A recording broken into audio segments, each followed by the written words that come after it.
दोस्तों अब हम आ गए हैं गोकुल में और इस साइड में है नंद भवन और 84 खंबा। और ये हैं गोकुल की गलियां। गोकुल की गलियों से होते हुए हम 84 खंबा और नंद बाबा के घर की तरफ जा रहे हैं। आज तक हमने मंदिर तो बहुत सारे देखे हैं, लेकिन भगवान का घर हम में से बहुत से लोगों ने नहीं देखा है, जहाँ पर स्वयं भगवान रहते हों, जिन्होंने बचपन के दिन अपने यहाँ पर बिताए हों। तो अभी हम उधर की तरफ जा रहे हैं और ये हमारे साथ गाइड और पंडित जी जो कि हमें गाइड करते हुए लेके जा रहे हैं। दोस्तों अभी हम आ गए हैं नंद बाबा की गौशाला के पास और ये गौशाला नंद बाबा के टाइम से ही चली आ रही है और इसका नाम है श्री कृष्ण बलराम गौशाला। और इसके अंदर बहुत सारी गायें भी हैं। तो ये आप लोगों को गायें दिख रही होंगी, यही है यहाँ का गौशाला। और ऊपर में है वासुदेव द्वार और ऊपर में है वासुदेव द्वार। तो अभी हम जा रहे हैं वासुदेव द्वार की तरफ। और ये हमारे फैमिली मेम्बर्स जो कि हमसे थोड़ा पीछे रह गए थे, वो इस समय नंद बाबा के घर में प्रवेश करते हुए। अब यहाँ से अब हमारे ये पंडित जी जो हैं वो इसके बारे में बताएंगे, क्योंकि ये पूरा महल जो है इसके बारे में मैं अच्छी तरह से नहीं जानता हूँ। तो आगे इनसे जानेंगे इस पूरे महल के बारे में और हम इनके साथ साथ आगे की तरफ बढ़ते हुए चलेंगे। गोविंद गोकुल आयो। इस स्वरूप में कृष्ण के पिता वासुदेव भगवान रात 12 बजे यमुना पार करा के भगवान को यहाँ गोकुल में छुपा गए। इधर से गोकुल से पलटा करके योग माया मामाया कन्या को ले गए, जो पापी कंस के हाथों में दिया, शिला पर उछाला, छूट करके जवाब दिया कि हे पापी कंस, तू मेरे को क्या मारे, तेरे को मारने वाला नारायण गोकुल में पालना में झूले। कि मथुरा लिया अवतार, गोकुल झूले पालना, जन्मे कृष्ण मुरार और भक्तों के हितकार। बोलो राधा रानी की। ये यमुना महारानी हैं, सूर्य नारायण की पुत्री श्री यमुना जी। इन्होंने 60 वर्ष तपस्या किया। कौन दिन होगा जो भगवान अवतार लेकर के आएंगे, मुझको चरण छीने को मिलेगा। ठाड़ा वसुदेव करे पुकार, कैसे जाऊं यमुना पार, चरण छी उतरी यमुना महारानी, गुटवन गुटवन है गयो पानी। आगे जाऊं तो यमुना गहरी, पीछे जाऊं तो कंस नगरी, कैसे आऊँ रे कन्हैया तेरी गोकुल नगरी। बोलो राधा रानी की जय। ये सामने में देख रहे हो, ये कल्प वृक्ष है, पारस पीपल। जब भगवान द्वारका जाने लगे, पेड़ रोने लगा, कहने लगा हे प्रभु हे कृष्ण, तुम द्वारका चले जाओगे, कलयुग में कोई यकीन नहीं मानेगा। भगवान गाय चरा के आते, पेड़ के नीचे बैठ करके विश्राम लेते। भगवान ने फल दिया कि फलो और फूलो। कार्तिक का महीना में आओगे, 5 तरह का फूल और 1 तरह का फल देखने को मिलता है। बोलो राधा रानी की। आइए, ये शंकर जी हैं जो 3 दिन 3 रात्रि तपस्या किया भगवान के दर्शन के लिए। मैया ने दर्शन नहीं कराया।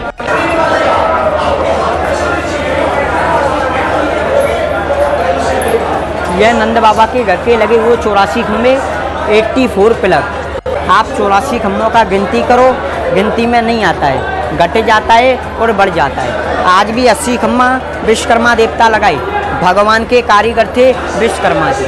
4 खम्भों का स्थापना आज भी ब्रह्मा जी ने किया, कहाँ से ला करके, ब्रह्मलोक से ला करके। 4 खम्भा कौन सा लगाया, सतयुग, त्रेता युग, द्वापर युग और कलयुग। आज भी भगवान समय के 84 खम्भे हैं। आज भी कहते हैं कि लक 84 योनि भोगकर यह मानुष देही पाई, और अब चेत तो चेत प्राणी और फिर 84 आई, क्योंकि लक 84 बार जन्म मिलता है, लक 84 बार मुक्ति होती है। बोलो राधा रानी की, यमुना मैया की।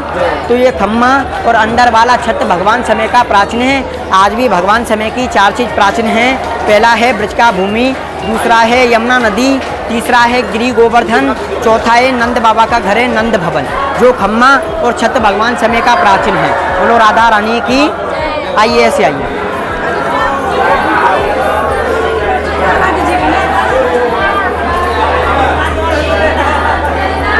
ये 4 खम्मा ब्रह्मा जी लगाए, सतयुग, त्रेता युग, द्वापर युग और कलयुग।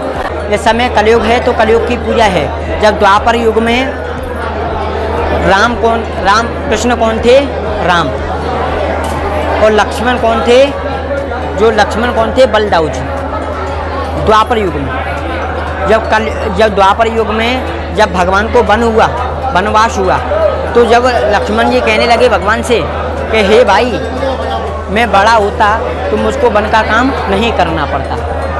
तो भगवान कहने लगे, कृष्ण जो राम जी थे वो कहने लगे भगवान से कि ये तुम्हारी मन की मनोकामना कलयुग में पूर्ण होगी।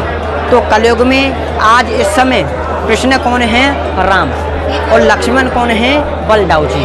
तो आज बड़े भाई कृष्ण के बड़े भाई बलराम माने गए हैं, जो बलदाऊ जी माने गए हैं लक्ष्मण जी, और कृष्ण कौन माने गए हैं? राम। तो आज भी कृष्ण छोटे हैं और बलदाऊ जी बड़े हैं। बोलो राधा रानी की। ये आप लोग महल देख रहे हो किससे काला पड़ा हुआ है? ये यशोदा मैया नोला का दूध गर्म करती उससे महल आज भी काला है। खम्मा देख रहे हो जे आप, ये किससे चिकना पड़ा हुआ है? जब कृष्ण भगवान माखन खाते हाथ नहीं धोते, खम्मों से पहुँचते, तो आज भी खम्मा आपको चिकना मिलेगा। आप सामने में देखोगे उधर में ये महल 84 खम्मे, 84 पिलर। आप गिनती करो, गिनती में नहीं आएगा, घट जाता है और बढ़ जाता है। बोलो राधा रानी की। आइए ऐसे आओ, बोलो राधे राधे।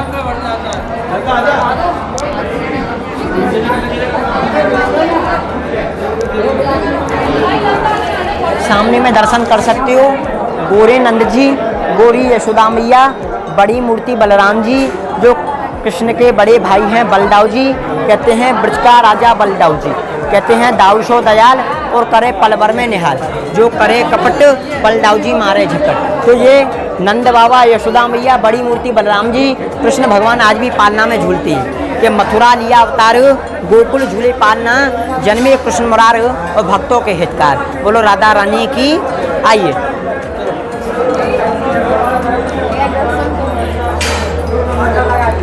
ये सामने में देख रहे हो राधा कृष्ण का छठी है, भगवान 6 महीने के भगवान की छठी पूजी गई, तो ये सामने छठी का दर्शन है। बोलो राधा रानी की।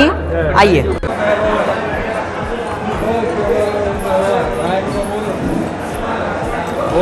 ये रास उत्सव है। नंद घर आनंद भयो जय कन्हैया लाल की, और हाथी घोड़ा पाल की और जय कन्हैया लाल की। जो आप लोग अपना घर में जन्माष्टमी व्रत बनाओ ना, वो इसी गोकुल धाम का व्रत है। बोलो राधा रानी की। आइए ये बोला जाता है नंद उत्सव। यहाँ रास होता है। नंद घर आनंद भयो जय कन्हैया लाल की, और हाथी घोड़ा पाल की और जय कन्हैया लाल की। बोलो नंद के लाला की। आइए सामने में चलेंगे गर्भगृह।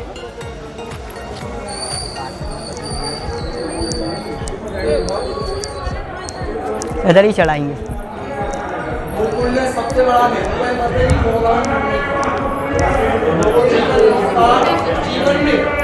आइए बैठिए थोड़ा सा। कृष्ण भगवान की गोकुल धाम की एक बार ऊंचा हाथ करो और एक बार मन से और प्रेम से हंसो। हा। बोलो राधा रानी की, यमुना मैया की। ये गोकुल धाम हंसी खुशी का तीर्थ है। यहाँ भगवान ने गोकुल में 7 वर्ष और 52 दिन यहाँ गोकुल भगवान ने बाल लीलाएं की। यहीं भगवान अकासुर, बकासुर और धैनकासुर का भगवान ने वध किया।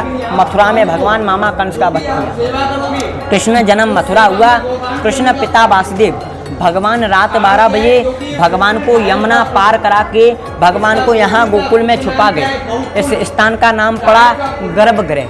आप ऊपर में देख सकते हो गर्भगृह। इस स्थान का नाम गर्भगृह क्यों बोलते हैं? जब कृष्ण का जन्म तो मथुरा में हुआ, कृष्ण के पिता वसुदेव यहाँ भगवान को छुपा गए, तो यहाँ इसको बोलते हैं शोबर का जगह। जो माता बहनों के बच्चा होता है उनको अलग रूम दिया जाता है, तो उसको क्या बोलते हैं? शोबर का जगह। तो ये यशोदा मैया का शोबर का घर है भगवान का।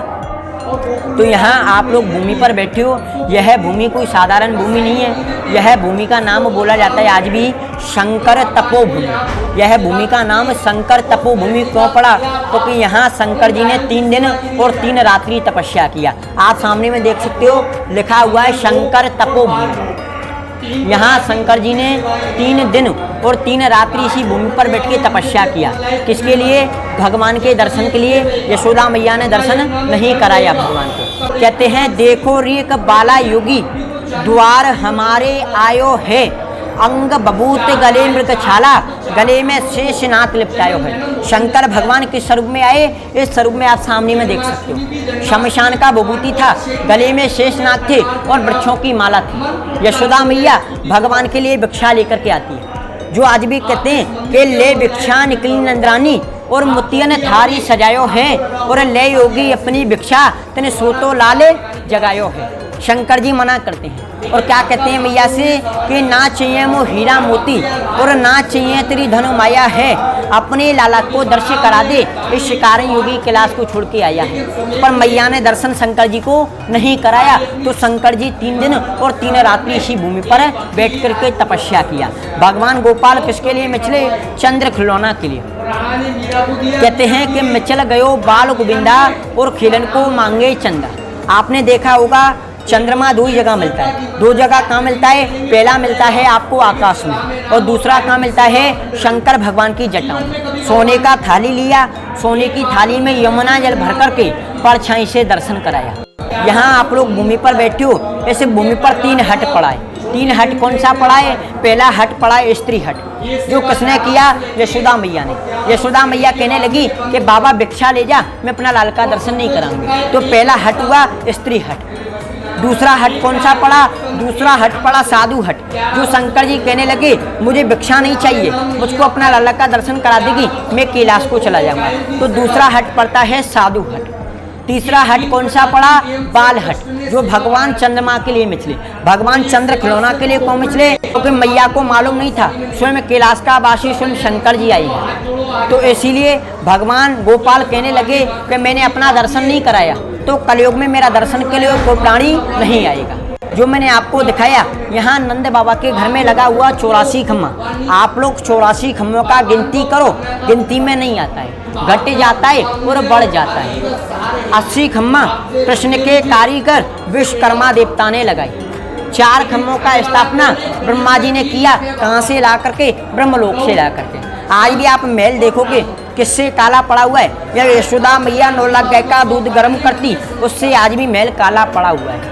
आप खम्मे देखोगे आज भी चिकना पड़ा हुआ है। जो कृष्ण भगवान माखन खाते हाथ नहीं धोते, खम्मों से पहुँचते, तो आज भी आपको खम्मा चिकना मिलेगा। यहाँ भगवान समय के जो 84 खम्मे आज भी कहते हैं कि जो भी सच्चे भाव से यहाँ 84 खम्मों की परिक्रमा करता है, उसको ब्रज 84 कोष करने का फल प्राप्त होता है। जैसे कि नंद बाबा यशोदा मैया की 60 साल की आयु हुई।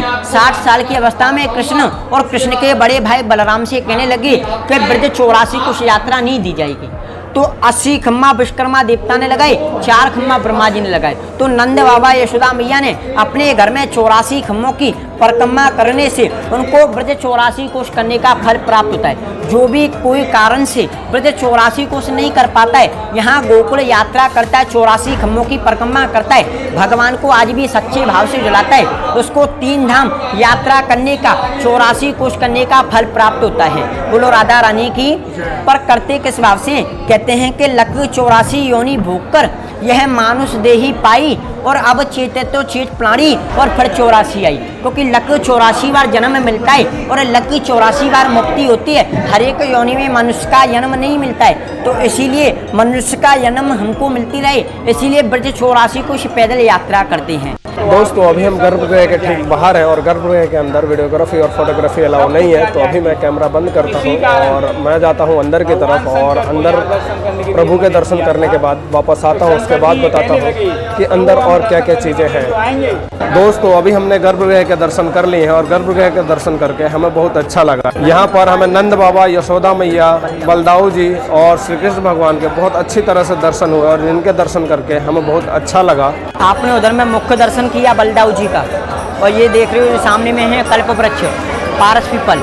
जब भगवान द्वारका जाने लगे, पेड़ रोने लगा, कहने लगा हे प्रभु, हे कृष्ण, तुम द्वारका चले जाओगे, कलयुग में कोई यकीन नहीं मानेगा। भगवान गाय चरा के आते, पेड़ के नीचे बैठ करके विश्राम लेते। भगवान फल दिए कि फले और फूलो, तो 5 तरह का फूल आता है और 1 तरह का फल आता है।